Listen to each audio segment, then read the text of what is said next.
Alright, so quick disclaimer, I liked the Insomniac web swinging. It was everything I wanted at the time, well, almost. There was one thing that left me kinda disappointed, its difficulty curve. If you compare a pro player web swinging against pretty much anyone else, the difference is not very noticeable. Imagine playing for 2,000 hours to have your web swinging look exactly the same as someone who's played for 2 hours. As much great as the web swinging does, it lacks serious depth. What you're seeing on screen here is about as advanced as the web swinging gets. Now compare it to a game like Web of Shadows with a web swinging system that has a lot more depth.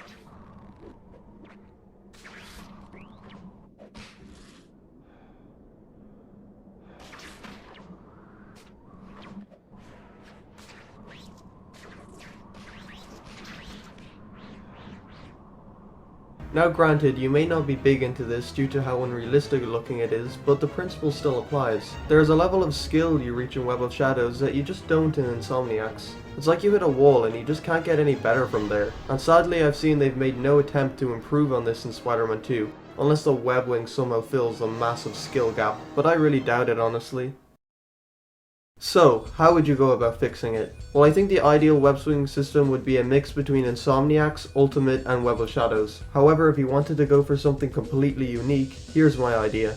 You've 3 web swinging modes: Assisted, Standard, and Advanced. Assisted is essentially the web swinging mode you have here, where a lot of it is just very automated. You can't mess up, there's no penalties for doing anything wrong, it's just for when you want to relax and not think about anything. With this mode, there is a limit to the speed you can reach. For all intents and purposes, it is the Insomniac web swinging we have here. Advanced is the web swinging mode that would really prove your skill. You can control both hands with the left and right trigger. You could probably allow that in assisted mode too, even though it wouldn't really matter.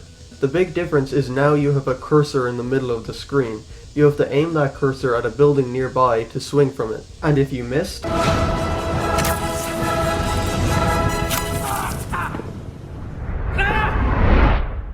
not a great plan.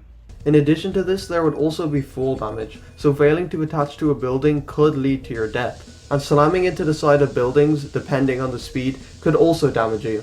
And the faster you go, the harder this becomes, so there's a risk reward. However, with this mode, it unlocks your speed potential. Letting go of the web at just the right moment when you pick up enough momentum will launch you really far. And then by pretty much just tapping the web button, it will launch you again. But after that, you need to go back to a regular swing and get the timing down to nail it again. It sounds complicated, but it's pretty much just a way to give the web swinging a more engaging feel, without taking away what made it so enjoyable in the first place. Also, there won't be web zipping because they're pretty much just a cheap way to cover distance if there's no buildings around. Also, they make no sense because they usually don't connect with anything. And I think the great thing about it is that you can do whatever you want. You can swing fast, you can swing slow, there's pretty much no limitations, with the exception of the web zip, which if I was making a Spider-Man game, I wouldn't even have in the first place. At least not in the open world, it just feels unnecessary to me. And finally, Standard mode. This would be selected by default at the start of the game. It would serve as kind of a middle ground between Advanced and Assisted. In Advanced, it's pretty much just an instant death if you fall anywhere above 20 feet. Here it's a bit less punishing, but you can still die.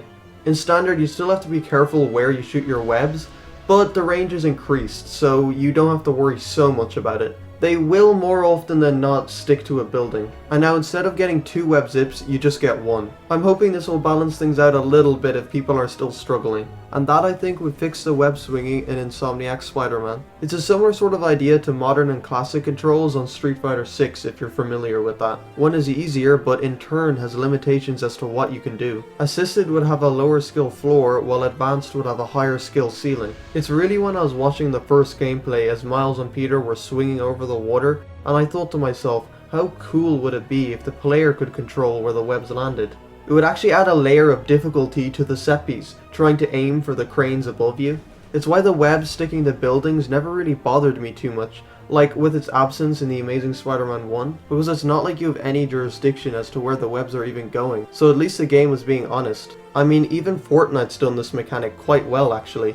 Like, how does Fortnite have a more engaging web swinging system than the actual mainline games? This really felt like the next evolution, the next step in web swinging, but they aren't taking it. They're just doing what worked to please the most casual of fans last time. At least we can get some cool new animations, which we aren't really getting much of either.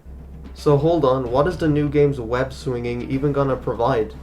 The web wings? I guess that's something, but they better be good, or else it's gonna be really disappointing. I do have faith that Insomniac won't let them feel like just a tacked on addition, but not full confidence. I guess we'll see.